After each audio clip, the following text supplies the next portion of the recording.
بسم اللہ الرحمن الرحیم 13 لائنوں والا قرآن مجید، صفحہ نمبر 164، 60 اور 4 64، صفحہ نمبر 164، چھٹی لائن، پارہ نمبر 6، رکوع نمبر 13، سورۃ المائدہ رکوع نمبر 9، آغاز آیت نمبر 64، 60 اور 4 64۔ اعوذ باللہ من الشیطان الرجیم، بسم اللہ الرحمن الرحیم۔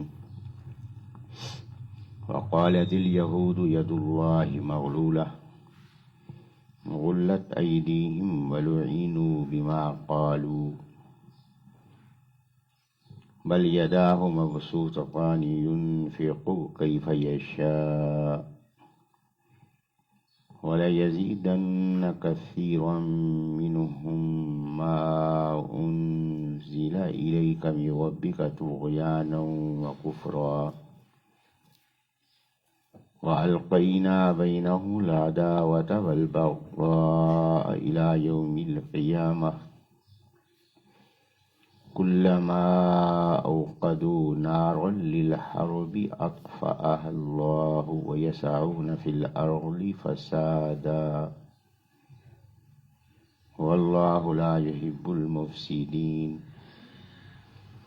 وَلَوْ أَنَّ أَهْلَ الْكِتَابِ آمَنُوا وَاتَّقَوْا لَكَفَّرْنَا عَنْهُمْ سَيِّئَاتِهِمْ وَلَأَدْخَلْنَاهُمْ جَنَّاتِ النَّعِيمِ وَلَوْ أَنَّهُمْ أَقَامُوا التَّوْرَاةَ وَالْإِنْجِيلَ وَمَا أُنْزِلَ إِلَيْهِمْ مِنْ رَبِّهِمْ لَأَكَلُوا مِنْ فَوْقِهِمْ وَمِنْ تَحْتِ أَرْجُلِهِمْ مِنْهُمْ أُمَّةٌ مُقْتَصِدَةٌ وَكَثِيرٌ مِنْهُمْ سَاءَ مَا يَعْمَلُونَ۔ صدق اللہ العظیم۔ اعوذ باللہ، میں پناہ میں آتا ہوں اللہ کی، من الشیطان الرجیم، نہایت مردود شیطان سے، بسم اللہ، اللہ کے نام کے ساتھ، الرحمن جو بے حد مہربان ہے، الرحیم نہایت رحم والا ہے۔ وقالت الیہود، اور کہا یہودیوں نے، ید اللہ اللہ کا ہاتھ، مغلولۃ جکڑا ہوا ہے، کہ یہودیوں کو مدینہ منورہ کے اندر معاشی لحاظ سے فوقیت حاصل تھی، لوگ ان سے قرض بھی لیتے تھے سود پر، تو یہ مالی لحاظ سے بھی خوشحال تھے اور سازشی لحاظ سے بھی ان کو بڑا مقام حاصل تھا۔ جب نبی علیہ السلام ہجرت فرما کر تشریف لائے تو اب یہودیوں کی وہ کیفیت برقرار نہ رہی کہ جو لوگ ایمان لائے انہوں نے سود کا نظام چھوڑ دیا، اور جو ان کی بات ماننے والے تھے وہ نبی پاک صلی اللہ علیہ وسلم کی بات ماننے والے ہو گئے۔ اب ان کے ہاں تنگ دستی کی کیفیت پیدا ہوئی، یہ اپنے ان کے اعمال کا نتیجہ تھا۔ اب انہوں نے اس پہ اللہ تبارک و تعالیٰ پہ اعتراض کیا کہ اللہ تبارک و تعالیٰ کا نعوذ باللہ من ذالک ہاتھ تنگ ہو گیا ہے، اس کا ہاتھ باندھا گیا ہے، اس لیے وہ کچھ ہمیں دے نہیں رہا۔ پھر تنزن یہ بات بھی کہی کہ ان اللہ فقیر ونحن اغنیاء، کہ اللہ قرض مانگتا ہے، اور قرض وہی مانگتا ہے جو ضرورت مند ہوتا ہے، اور اس سے مانگتا ہے کہ جو صاحب استطاعت ہوتا ہے۔ تو اللہ تبارک و تعالیٰ فقیر ہے، محتاج ہے، اور ہم دولت مند، تو اس طرح سے تنزیہ انداز اختیار کیا۔ تو اللہ تبارک و تعالیٰ نے ان کے اس قسم کے طنز و استہزاء کے جواب میں فرمایا، غلت ایدیہم ولعنوا بما قالوا۔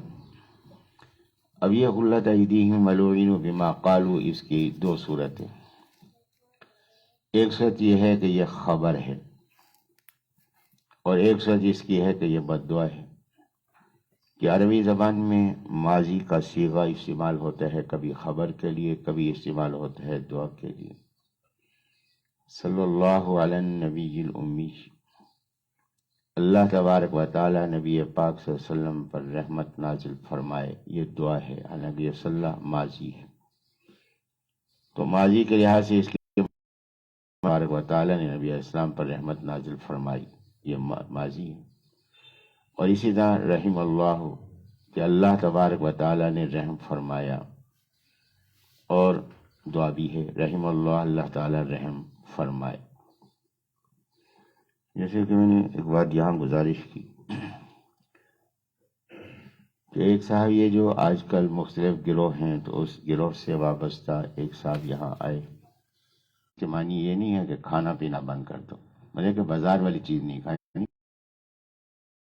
بھی اللہ تعالیٰ نے جو بھی آیاتی ثمناً قلیلہ فرما دیا کہ تھوڑی قیمت میں مت بیچو، تو اس میں تو احساس دلا دیا کہ جو تنخواہ دینے والے ہیں، بیچارہ امام تھا، ہم سے مانگ تو سکتا نہیں، لہذا ہمیں احساس کرنا چاہیے، شرم آنی چاہیے کہ ان کو زیادہ قیمت ادا کریں، یہ تو زیادہ قیمت کا اشارہ ہے اور آپ اس کو نماز کا انکار کر رہے ہیں۔ تیسری بات تھی کہ آپ نے کوئی ترجمے والا قرآن، پھر یہ انہوں نے جو کتاب اپنے ہاتھ میں لی ہوئی تھی وہ شاید مجھے دیتے قائل کرنے کے لیے، اس پہ لکھا ہوا تھا مسعود الدین عثمانی رحمۃ اللہ علیہ، جہاں سے بات چلی میں نے اس کی، تو میں نے اسے کہا کہ رحمۃ اللہ علیہ کے دو معنی، ایک معنی یہ ہے کہ عالم برزخ میں ان پر رحمت نازل ہو رہی ہے، اور ایک معنی اس کے ہیں کہ اللہ تعالیٰ تو ان پر رحمت نازل فرما۔ تو یہاں دونوں معنی میں سے کون سے معنی مراد ہیں جو آپ نے لکھا ہے اس پہ رحمۃ اللہ علیہ، تو اس میں کون سے معنی مراد ہیں؟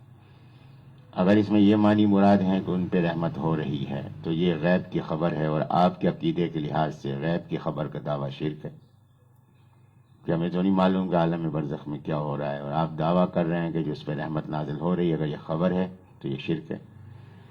دوسری صورت ہے کہ دعا ہے، تو فوراً انہوں نے کہا اپنے آپ کو شرک سے بچانے کے لیے، ہاں یہ دعا ہے، تو میں نے کہا جب دعا ہے تو اس کا فائدہ اس کو ہوگا کہ نہیں ہوگا؟ اگر نہیں ہوگا تو فضول کام کیوں کیا، کیوں لکھا ہے؟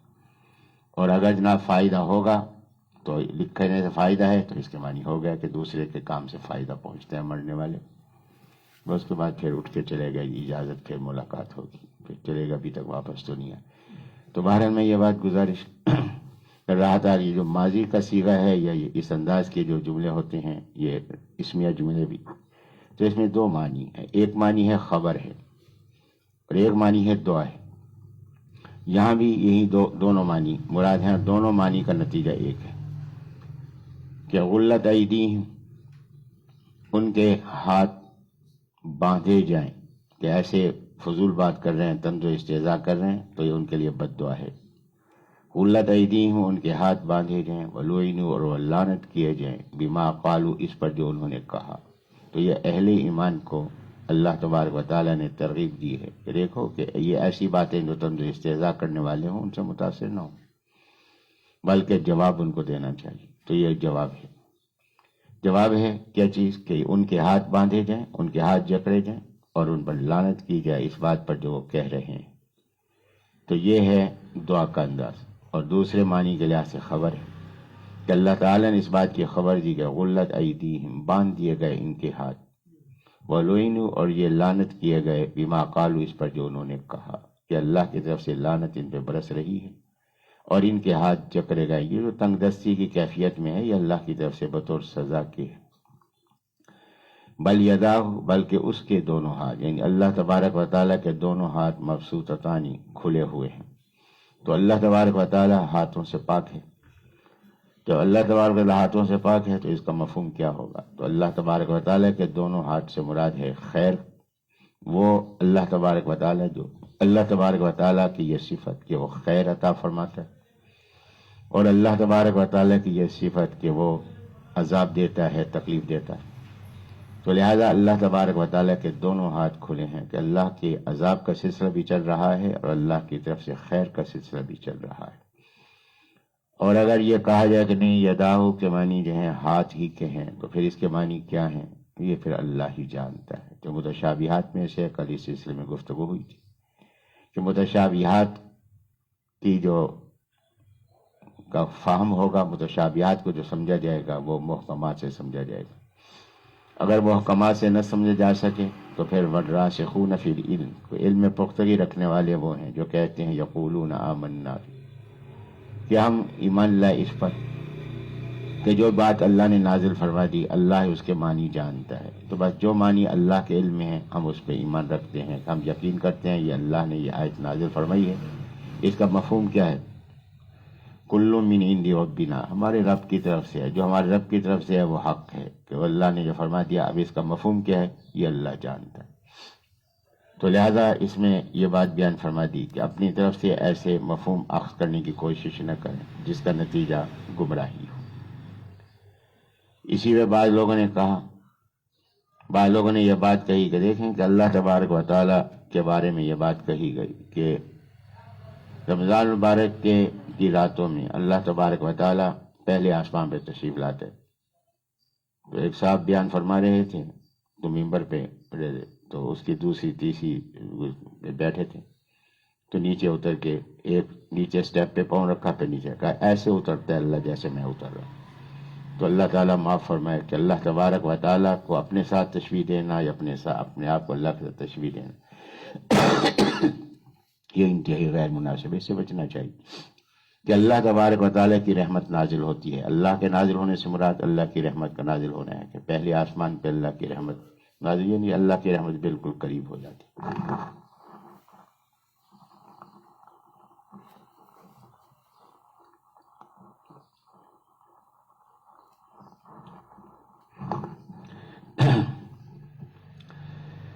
یونفق کیف یشاء،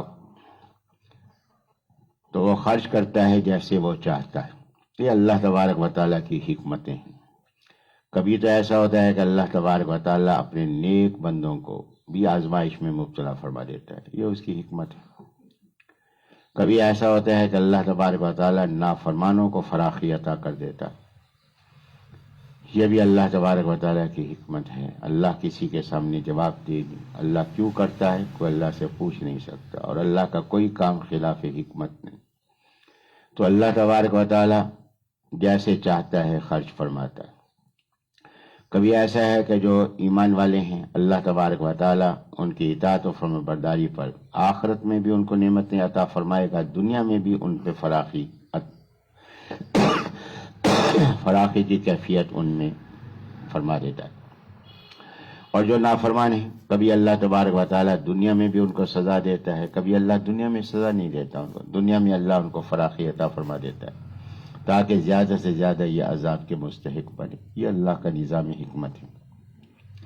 تو ظاہری حالت کو دیکھ کر فیصلہ نہیں کیا جا سکتا کہ یہ اللہ تبارک و تعالیٰ کی طرف سے انعام ہے یا اللہ کی طرف سے سزا ہے. کہ دیکھیں کہ ایک شخص نے چوری کی، اس کا ہاتھ کاٹ دیا گیا. ایک شخص ہے جس کے ہاتھ میں کینسر کی بیماری تھی، ڈاکٹر صاحب نے آپریشن کیا، ہاتھ کاٹ دیا. کیا دونوں کا مقصد ایک ہے؟ دونوں کا مقصد ایک نہیں ہے. جہاں چوری پہ سزا دی گئی ہے وہ سزا ہے، اور جو ہاتھ جو کینسر کی وجہ سے کاٹا گیا یہ سزا نہیں ہے، یہ اس کے لیے آگے کی حفاظت کا ذریعہ ہے. تو یہ رحمت و شفقت ہے. اسی طریقے سے اگر کوئی شخص کسی پہ ظلم کرتا ہے، اس پہ ہاتھ کاٹتا ہے، تو یہ اس کے لیے یہ ظالم ہے. لیکن اگر ڈاکٹر صاحب ہاتھ کاٹ دیں تو یہ ظالم نہیں ہے، بلکہ اس کے لیے شکریہ بھی آپ ادا کریں گے، معاوضہ بھی پیش کریں گے. تو ظاہری حالت سے فیصلہ نہیں ہو سکتا کہ یہ سزا ہے یا جزا ہے. تو اللہ تبارک و تعالیٰ کی طرف سے جو تنگ دستی ہے، ہو سکتا ہے کہ اسی کے اندر رحمت ہو. وہ یقیناً رحمت ہے کہ اللہ کے علم میں ہے کہ اگر مجھے فراخی حاصل ہوتی تو اس فراخی کی وجہ سے میں کتنے گناہوں کے کاموں میں ملوث ہو جاتا. تو یہ اللہ تبارک و تعالیٰ کی طرف سے یہ بھی ایک حفاظت کی صورت ہے. تو کیا رحمتیں ہیں اللہ میں، کیا حکمتیں ہیں اللہ کے کاموں میں، یہ اللہ ہی بہتر جانتا ہے. ایمان والوں کا کام یہی ہے کہ ہر حال میں اللہ تبارک و تعالیٰ کے سامنے شکر کرنا چاہیے. اس لیے فرمایا کہ ایمان دو چیزوں کا مجموعہ ہے، شکر کا اور صبر کا. کہ نعمت مل جائے تو اس کو اپنا کمال نہ سمجھے، اللہ کی رحمت سمجھے، اللہ کا احسان سمجھے، اللہ کے آگے شکر کرے. اور اگر کوئی آزمائش آ جائے تو اس کو اللہ کی طرف سے عذاب نہ سمجھے، اللہ تبارک و تعالی رجوع کرے اور اللہ تبارک و تعالی پھر راضی رہے اس حال میں۔ تو فرمایا کہ وَلَا يَزِيدَنَّ، اور ضرور بڑھائے گا، کثیرا منہم، ان میں سے بہت کو، ما انزل الیک، جو اتارا گیا آپ کی طرف میں ربی کا، آپ کے رب کی طرف سے، یا نبی پاک صلی اللہ علیہ وسلم، یہ جو قرآن مجید اللہ تعالی نے نازل فرمایا یہ ان کو ضرور بڑھائے گا، ان میں سے بہت سو کو بڑھائے گا۔ کس چیز میں؟ قرآن تو رحمت ہے، جب رحمت ہے تو اس کو تو بڑھانا چاہیے نیکی میں، رحمت میں نہیں۔ فرمایا ان کو بڑھائے گا کس میں؟ طغیانم و کفرا، سرکشی اور کفر میں، کہ قرآن جو آیت نازل ہوگی تو ان کے لیے یہ رحمت کی بجائے ان کو کفر و سرکشی میں بڑھانے کا یہ ذریعہ بنے گا۔ قرآن میں جو نازل ہوا، کیوں؟ اس لیے کہ جو بات نازل ہوئی اس کا انکار کیا، جب انکار کیا تو پہلے بھی کافر تھے، اب ایک کفر اور بڑھ گیا۔ پہلے انکار کیا کہ نہیں ماننا، اب جب حکم اور اضافہ ہوگا، اگر کڑوا ہے تو اس کی کڑواہٹ میں اضافہ ہوگا۔ تو معلوم ہوا کہ رحمت کو قبول کرنے کے لیے آگے فطرت بھی ویسی ہونی چاہیے، تب اس کے نتائج پیدا ہوتے۔ اگر اپنے آپ کو اطاعت و فرمانبرداری کے مزاج والا بنائیں گے تو پھر قرآن کا بھی فائدہ ہے، حدیث کا بھی فائدہ ہے۔ اور اگر اس میں نہیں، اگر ضد کی کیفیت ہوگی اور دل کے اندر نجاست اور خباثت ہے تو نتیجہ یہ ہے کہ یہ رحمت بھی ہمارے لیے نقصان کا سبب بنے گی۔ دیکھیے کہ پاکیزہ پانی موجود ہے، بارش کا پانی ہوا، اس کی پاکیزگی میں اضافہ ہوا ہے، اور اگر ناپاک پانی پڑا ہے، بارش اس میں آ رہی، بارش کا پانی آ رہا ہے، تو کیا پاک پانی بن رہا ہے؟ نہیں، وہ ناپاک ہو رہا ہے، ناپاکی بڑھ رہی ہے۔ تو اس لیے فرمایا کہ اس کے لیے اپنی فطرت اور اپنے مزاج کو درست کرنا ضروری ہے، کہ جب اس کی خباثتیں، اندر کی خباثتیں صاف کرو گے، پاکیزہ بناؤ گے، پھر قرآن کا بھی فائدہ ہے اور اللہ کے احکامات کا بھی فائدہ ہوگا۔ نبی پاک صلی اللہ علیہ وسلم نسبت فائدہ پہنچائے گی اگر اندر کی پاکیزگی کو دور کیا جائے گا۔ تو اس لیے نبی صلی اللہ علیہ وسلم کی ذمہ داریوں میں دو بنیادی ذمہ داریاں، ایک ہے تعلیم، ایک ہے تزکیہ۔ تعلیم ہے کہ بات بتلانا، علم منتقل کرنا، تزکیہ ہے دل کی پاکیزگی کرنا۔ تو علم کے لیے دل کی پاکیزگی کا ہونا ضروری ہے، دل پاکیزہ ہوگا تو وہاں علم داخل ہوگا تو برکات پیدا ہوں گی۔ تو ہمیں وَأَلْقَيْنَا، اور ان کی اس نافرمانی پہ، سرکشی پہ ہم نے کیا کیا؟ وَأَلْقَيْنَا، اور ہم نے ڈال دی، بینہم، ان کے درمیان، العداوۃ، دشمنی، والبغضاء، اور نفرت، الی یوم القیامت، قیامت کے دن تک۔ فرمایا کہ اس کی سزا ہم نے یہ دی کہ یہودی ہوں، عیسائی ہوں، اہل کتاب میں یہودی عیسائی دونوں آپس میں دشمن، پھر ان میں سے ہر ایک میں پھر اپنے اندر داخلی دشمنی، آپس میں گروہ ہیں، گروہ بنے ہوئے ہیں، ایک دوسرے کے دشمن ہیں، ایک دوسرے کے مخالف ہیں۔ فرمایا کہ یہ دشمنی کی کیفیت ان کے اندر رہے گی، کب تک؟ الی یوم القیامت، قیامت کے دن تک۔ تو یہ بات عرض کی گئی تھی کہ قیامت کے دن تک تو اسمانی یہودی اسے قیامت تک رہیں گے۔ حضرت عیسیٰ علیہ السلام کا جو آپ کہتے ہیں کہ نزول ہونا ہے اور اس میں یہودیت جیسے ختم ہو جائے گی، تو یہ حدیث ہے، حدیث قرآن سے ٹکرا رہی ہے۔ جب حدیث قرآن سے ٹکرائے تو اس کو قبول نہیں کرنا چاہیے، تو انکار حدیث کا یہ ایک جواز پیدا کیا گیا۔ تو یہاں ایک بات کل میں نے عرض کی تھی کہ الی یوم القیامہ یہ محاورہ ہے، یہ محاورے کے طور پر ہے کہ قیامت تک یعنی ہمیشہ تک کے لیے۔ میں آپ کی بات قیامت تک نہیں مان سکتا، کیا مانی؟ میں قیامت تک موجود رہوں گا؟ نہیں، اس معنی میں کبھی بھی نہیں مانوں گا آپ کی بات۔ تو یہاں الی یوم القیامہ بطور محاورے کے استعمال ہوا ہے، یعنی جب تک یہ موجود رہیں گے ان کے درمیان دشمنی چلتی رہے گی۔ آپ تاریخ اٹھا کر دیکھیں کہ جنگ عظیم اول ہوئی ہے، کس کے درمیان ہوئی؟ ان کے آپس میں ان کی ہوئی۔ جنگ عظیم دوم ہوئی ہے، کن کے درمیان ہوئی؟ ان کے آپس میں ہوئی ہے۔ اس کے علاوہ یورپ کی مختلف جنگیں ہیں، کن کے درمیان ہوئی؟ ان کے آپس میں یہ جنگیں ہوئی ہیں۔ تو ان کے درمیان یہ لڑائی کا سلسلہ چلتا ہوا آ رہا ہے۔ ہاں، لڑائی ان کی کب ختم ہوتی ہے؟ لڑائی ان کی اس وقت ختم ہوتی ہے جب یہ دین اسلام کے خلاف کارروائی کر رہے ہوں، پھر یہ متحد ہو جاتے ہیں۔ تو لہذا دین اسلام کے خلاف جب کارروائی ہوگی اس میں یہ ایک ہوں گے، متحد ہوں گے، تمام شیطانی اذہان ایک جیسے ہو جائیں گے۔ لیکن جہاں ایسا نہیں ہوگا تو اس وقت پھر یہ آپس میں ایک دوسرے کے خلاف لڑ رہے ہوں گے۔ تو ہمیں کہ کلما اوقدو، جب بھی انہوں نے جلائی، نارن آگ، للحربی، لڑائی کی کہ نبی علیہ الصلوۃ والسلام کے مقابلے میں جب بھی انہوں نے فساد برپا کرنے کی کوشش کی، یہ جا کے بنو قریظہ والے جا کر ملے کس سے؟ اہل مکہ سے، کہ آپ باہر سے حملہ کرو، ہم اندر سے تمہارا ساتھ دیں گے۔ اللہ نے ان کو بھی ذلیل کیا، اور غزوہ خندق کے موقع پہ اللہ نے ان کو بھی شکست دی۔ تو فرمایا کہ جب بھی انہوں نے آگ جلائی، لڑائی کی، جنگ کی، اطفا اللہ، بجھا دیا اس کو اللہ نے، کہ اللہ تبارک و تعالیٰ نے ان کی کوششوں کو ناکام بنا دیا۔ اس کے اندر اشارہ ہے، ایک ہے خبر، خبر کے اندر اشارہ ہے۔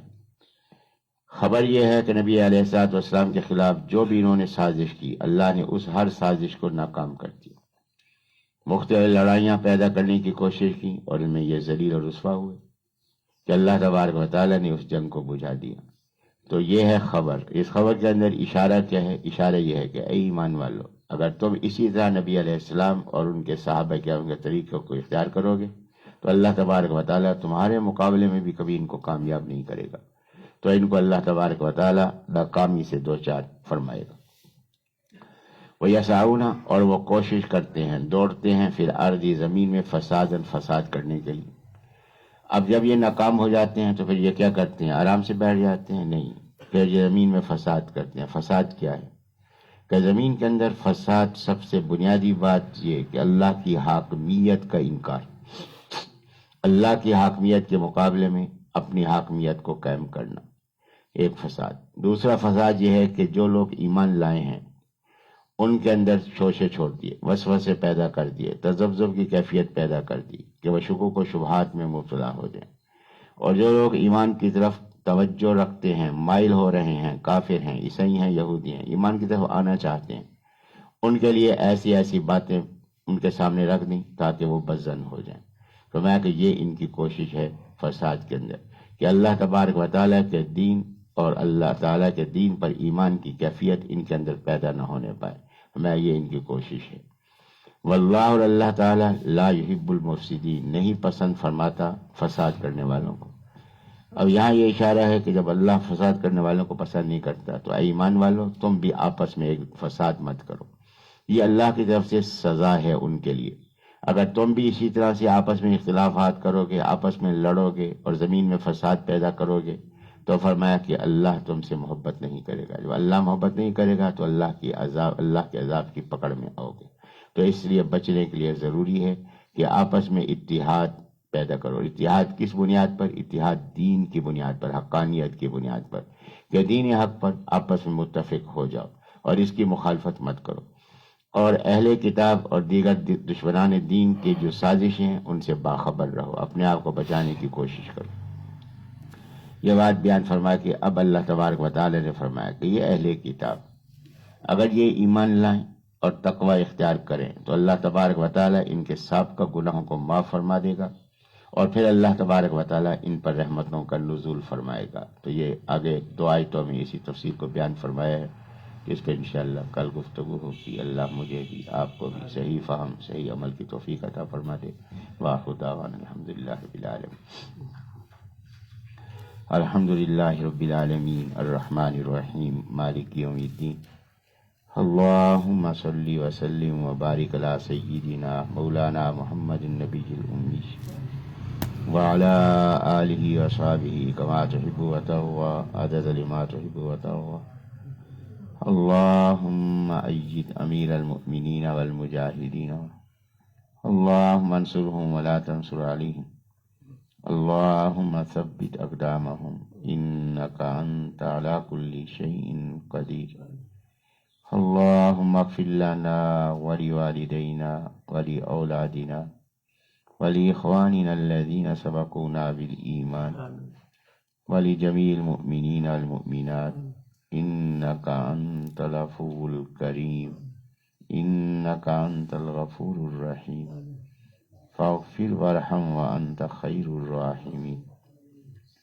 اللهم إنا نسألك خير الدنيا وخير الآخرة، ونسألك العفو والعافية والمعافاة في الدنيا والآخرة۔ اللهم ربنا نجنا من القوم الظالمين، اللهم ربنا لا تزغ قلوبنا بعد إذ هديتنا وهب لنا من لدنك رحمة إنك أنت الوهاب. اللهم ربنا آتنا في الدنيا حسنة وفي الآخرة حسنة وقنا عذاب النار. اللهم إنا نسألك علما نافعا وعملا متقبلا ورزقا حلالا طيبا واسعا وشفاء من كل داء. اللهم لا شافي إلا أنت يا شافي الأمراض فاشفنا من كل داء. اللهم ربنا تقبلنا وتقبل أزواجنا وأولادنا وأموالنا وأحبابنا وأقاربنا وجميع المسلمين المسلمات كما تقبلت صحاب النبي صلى الله عليه وسلم.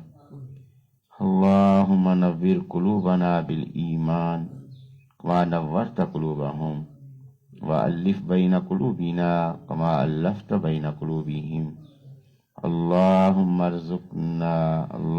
ارزقنا شفاعة النبي صلى الله عليه وسلم. اللهم ارزقنا اتباع صحاب النبي صلى الله عليه وسلم وأدخلنا معهم في جنات الفردوس برحمتك يا أرحم الراحمين. وتقبل منا إنك أنت السميع العليم وتب علينا إنك أنت التواب الرحيم. اللهم إنا نسألك من خير ما سألك منه نبيك ورسولك وعبدك وحبيبك محمد صلى الله عليه وسلم، ونعوذ بك من شر ما استعاذ منه نبيك ورسولك وعبدك وحبيبك محمد صلى الله عليه وسلم. أنت المستعان وعليك البلاغ ولا حول ولا قوة إلا بالله العلي العظيم. صلى الله تعالى على خير خلقه محمد وعلى آله وأصحابه أجمعين برحمتك يا أرحم الراحمين.